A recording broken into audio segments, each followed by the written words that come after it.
The internet was supposed to connect humanity. That was the dream. A world where every person could communicate instantly. A world filled with unlimited knowledge, unlimited freedom, unlimited possibilities.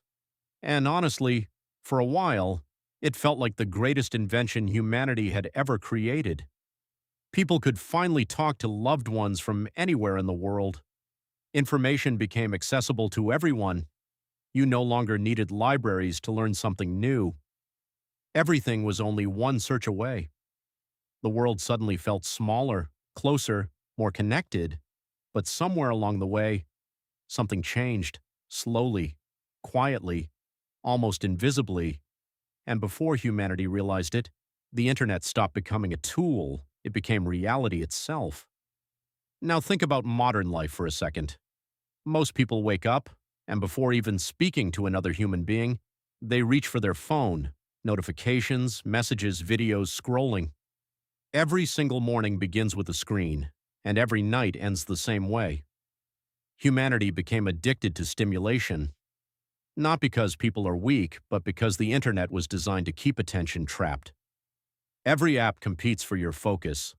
Every platform wants more time, more clicks, more scrolling, more engagement. Because attention became the most valuable currency on Earth, and the scary part is, most people don't even notice it happening anymore. Scrolling became automatic. People open apps without thinking.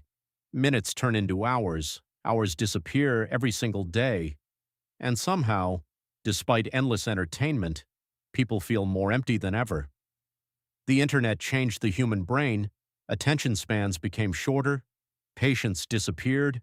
Silence became uncomfortable. People became afraid of boredom. Even a few seconds without stimulation now feels strange. That's why people constantly switch between apps, videos, music, notifications, messages. The brain no longer rests. It constantly searches for dopamine, for distraction, for stimulation. And maybe that's why modern life feels mentally exhausting, not because humans suddenly became weaker, but because the brain was never designed for infinite information.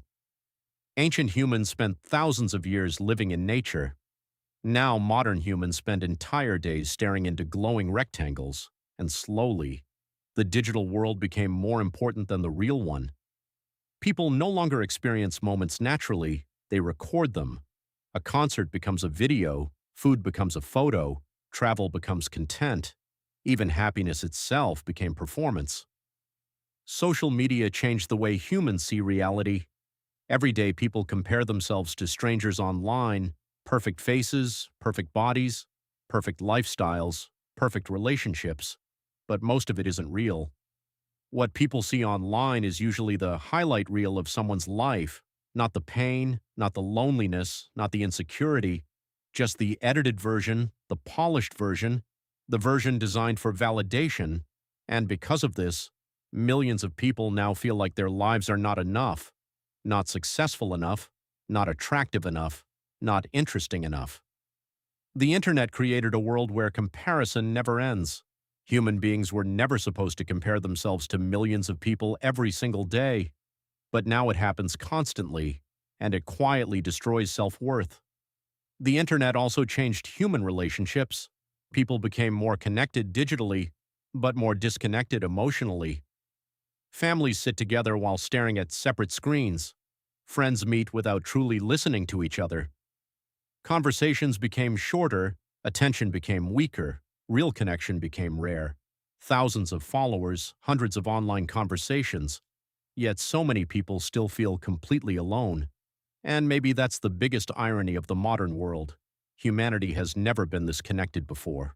Yet loneliness has never felt this common. People know more about strangers online than about the people sitting next to them.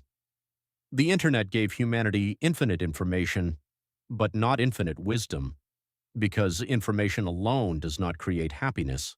And maybe deep inside, people already know that. That's why so many feel mentally tired, emotionally drained, disconnected from reality. The human mind never gets silence anymore. Every moment is filled with noise, videos, ads, messages, news, notifications, fear, drama, entertainment. The brain is constantly overloaded, and eventually, people forget how to simply exist peacefully. But maybe the internet itself is not evil. Maybe technology was never the real problem. Maybe the problem is that humanity lost balance, because the internet can still educate people, inspire people, connect people, help people. But only if humans learn how to control it, instead of allowing it to control them. And maybe one day, people will finally slow down again. Maybe they will spend less time chasing validation from strangers. Maybe they will stop comparing their lives to edited realities online. Maybe they will look up from their screens and reconnect with the real world again. Real conversations, real emotions, real silence, real life. Because at the end of the day, no screen can replace human connection, and no amount of scrolling will ever replace the feeling of truly living.